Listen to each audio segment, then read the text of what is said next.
few years back, I was staying at my girlfriend's dad's house with her for a month. It was situated between a large section of woods and a lake. Her dad owned many acres of land, including much of the nearby woods. He even had this little, I don't want to say path, but very narrow clearing in the woods that I'd like to walk through to clear my head. It was this one unnaturally foggy day that I wanted to go for a walk in the woods. I put on my boots that I'd use for hiking and told my girlfriend I'd be back in a little while. She didn't like to walk in the woods, so I'd always do it alone. Walking into the narrow clearing in the woods, I really took in how foggy it was that day. I couldn't see 15 feet in front of me. I hadn't seen it like that in years. In fact, I haven't seen it that foggy since. But as long as I'd stay in the clearing, I'd be able to find my way back.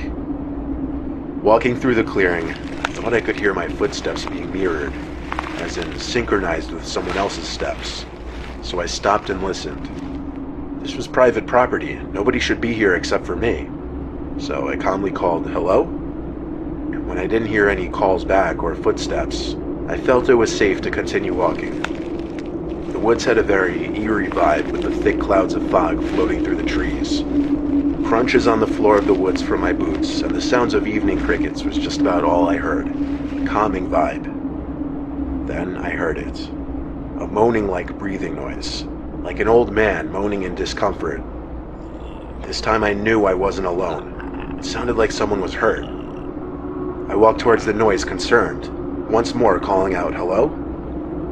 I stopped when I sharpened my senses a little and noticed the figure of a person standing just far enough away in the fog in front of me where I could see their presence there, but that's just about it.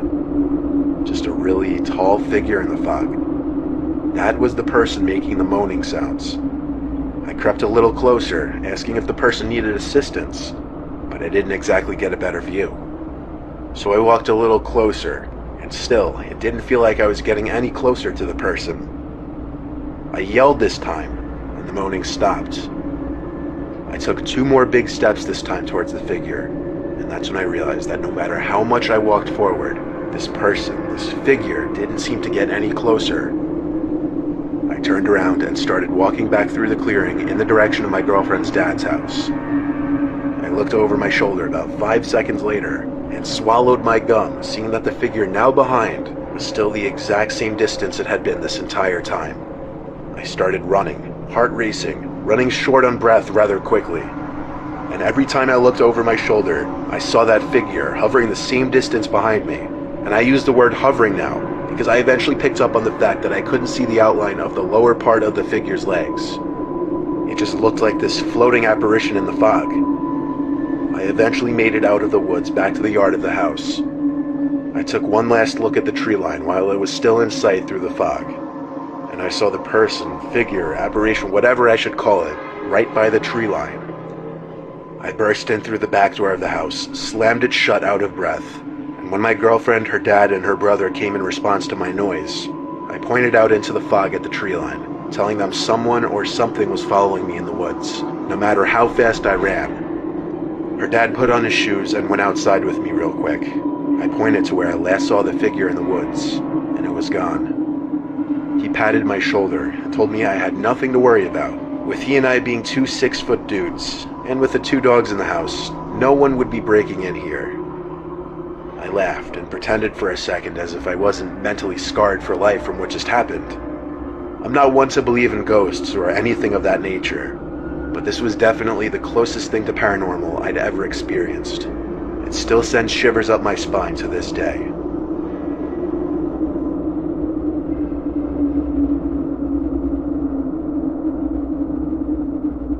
While in the process of moving from my parents' place in Staten Island to Manhattan, I was using a lot of apps like Craigslist and LetGo for new furniture.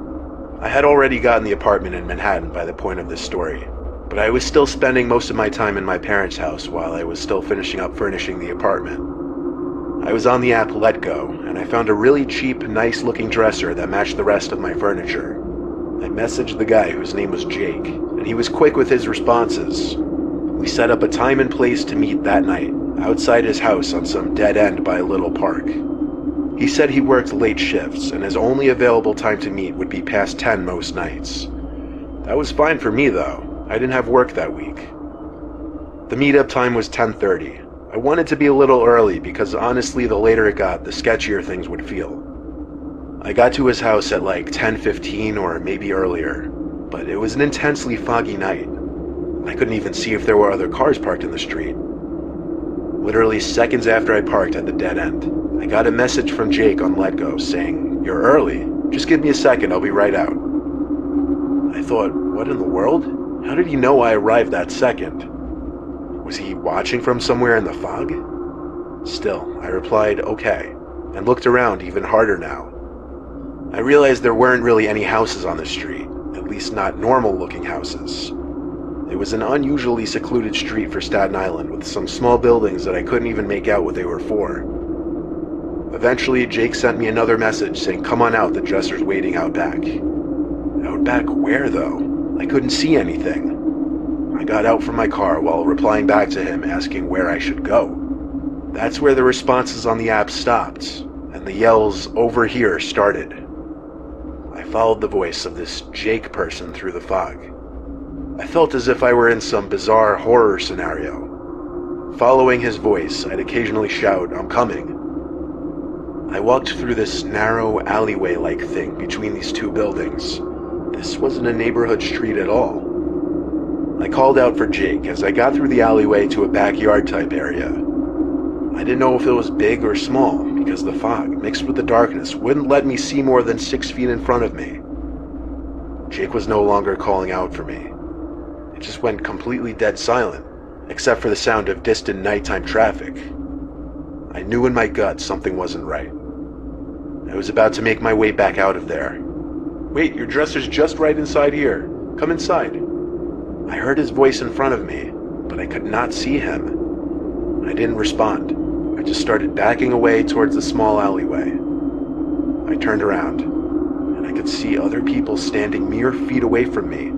Even through the thick fog, I could see them just standing stiff up against some wall or fence. Something bad was going on here. I began a sprint back through the way I came, and I saw and heard I was being chased by at least 3 different people. I didn't run for my truck, as I wouldn't have time to get in, start it, and do a 3-point turn.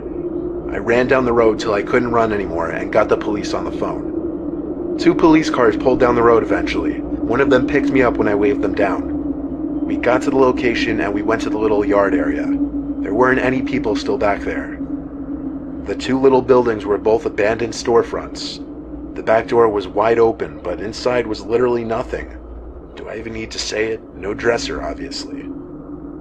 I showed the officers the Let Go conversation. All I had to do was give them the account that posted it, and that would allow them to open an investigation. But somehow nothing ever came of it. I'm not sure how thoroughly the police department even investigated this. All I know is something very, very bad was going to happen to me if I went in that building.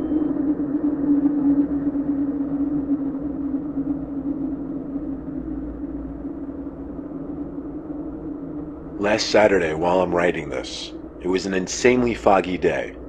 My family and I are quarantined in Jersey.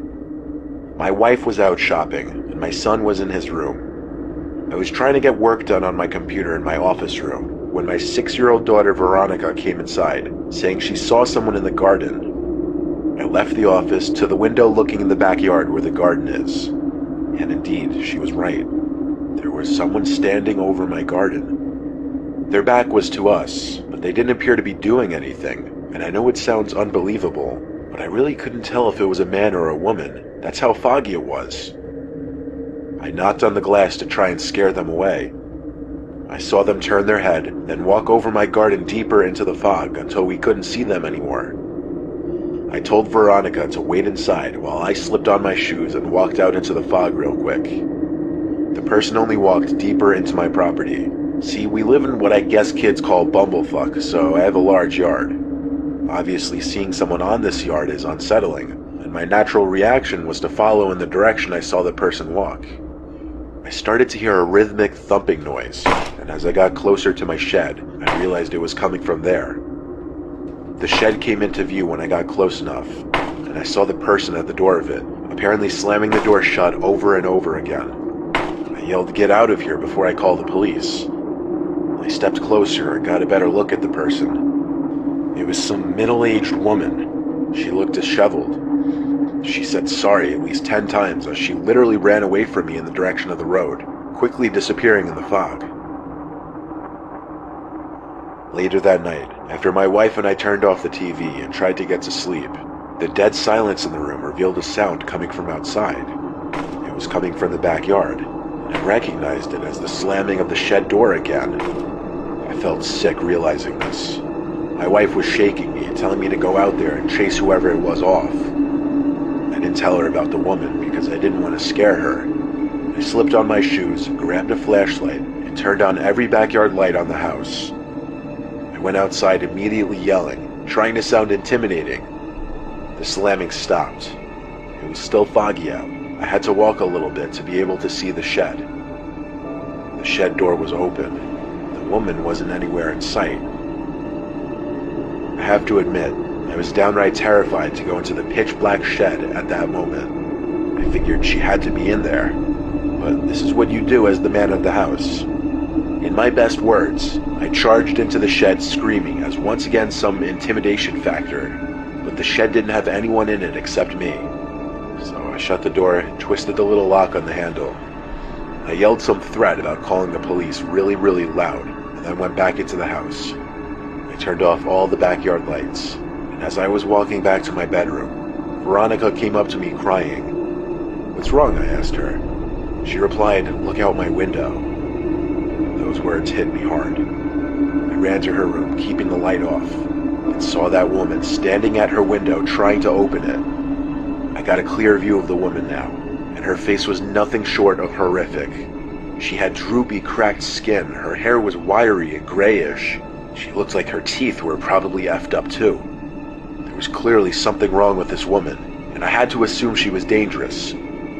I screamed at her to leave us alone, and then went for the phone to call 911. The woman ran off for good this time. The cops couldn't really do anything except alert other officers over the radio. It's been less than a week, and yesterday my shed door was left open again from some point in the night. I'm really getting freaked out for my family. I fear one of these nights I'll wake up and she'll be inside the house.